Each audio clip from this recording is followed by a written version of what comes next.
لو تسمح يا اخي حط من المطار صحيح، لو تسمح لا تخرجني من المطار، لو تسمح حط الرحمه بقلبك، لو تسمح.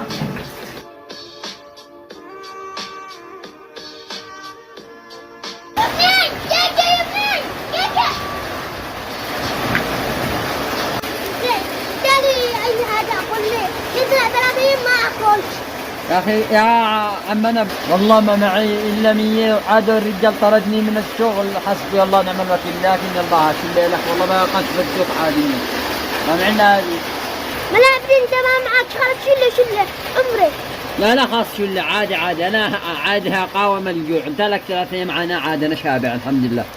الله يفتح عليك. يلا اوكي صلى على النبي. والله مصلي وسلم. والله ان قلبك طيب، انا ليش اقربك وانا